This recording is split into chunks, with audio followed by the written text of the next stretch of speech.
Hi, I'm Lucy, I'm 21 and I have life-limiting complications of Ehlers Danlos syndrome. Ehlers Danlos is a condition of connective tissue caused by faulty collagen, so my tissues are weak and stretchy, and it's caused multiple organ failure, intestinal failure, bladder failure.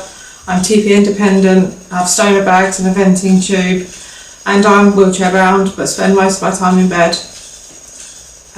Because I am life limited, I am supported by a young adult hospice called the Jay's Hospice, as well as Jack's Place at Naomi House for inpatient respite, as the Jays do not have a building yet. When I first got ill, we contacted the local children's hospice, but I didn't fit the criteria. So when we really needed help, we didn't have the palliative care. And then we contacted them again a little while later, and they couldn't cater for my needs. And that's how we ended up with the young adult hospice. Because I was already 16, we ended up with the Jays, the young adult hospice, but adult hospices aren't equipped to deal with me. So it was kind of the Jays or nobody, because there was no support for young adults in palliative care in hospices for adults. They're not equipped for young people. And I think had we had access to palliative care earlier with the children's hospice, it might have improved the transition into adult services a little better, rather than kind of jumping in to palliative care when we didn't know what was going on and what was happening and didn't know how to access things. I mean, we found the Jays through a friend who was just searching things on the internet, desperately trying to find us somewhere to get help, and then obviously the Jays stepped in. They deal with 18 to 40-year-olds, so they're a young adult specific hospice, and I don't know what we do without them. They coordinate my care.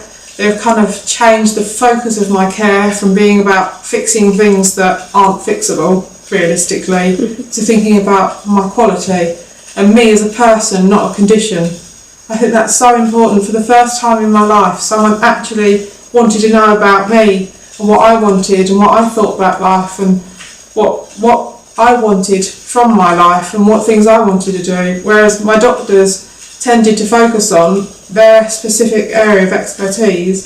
So I'd see a gastroenterologist for my gut and a neurologist for my nervous system, but nobody actually sat there and went, what is about Lucy? Who is Lucy as a person? What does Lucy want out of life, and how can we facilitate that? And it was a complete change, because suddenly I had support that meant I could be who I wanted to be, and I wasn't just a condition or a label or a diagnosis. And being life limited is difficult, and doing your end of life care plan is not easy, but I feel better for doing it.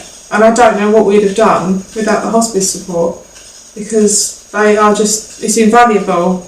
And as I've said, it's so important for me to have support for what I wanted out of life, and not just what people think I should have. What would you say to the policymakers who are trying to develop palliative care? Just in a couple of sentences, what would your key messages to them be? Just access to palliative care for children, young adults and adults in the community and in hospital, and to pour the funding, if they've got any, into building these services for all, but especially for children, as so many children don't have access to palliative care, and that means that the end of their lives and their life while they're limited is not of the best quality. And palliative care is about quality of life, and everyone should have access to that. Everybody should have that kind of support wherever they live, whatever budgets are, whatever government says, that everybody in the world should have access to palliative care, not least children, and especially young adults as well, because they don't really think that we're kind of a subgroup. We're not children, we're not adults, so what happens for us? And unfortunately I'm in a place where they've got a young adult hospice, but obviously that's not everywhere, and having hospices is not in every country anyway. But there should be palliative care for everybody, regardless of where they live, regardless of their diagnosis. What would you say that palliative care has done for you and your family?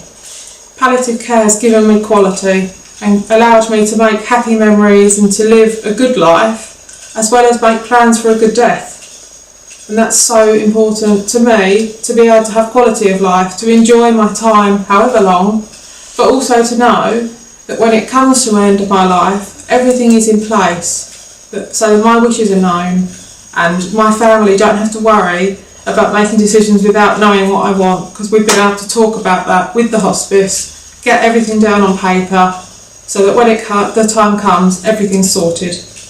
But again, back to the living side of it, people don't realise children's palliative care is not just about dying, it's about living well. I don't think people realise that. They hear palliative or hospice and they think death and dying, but children's hospices are so different to that.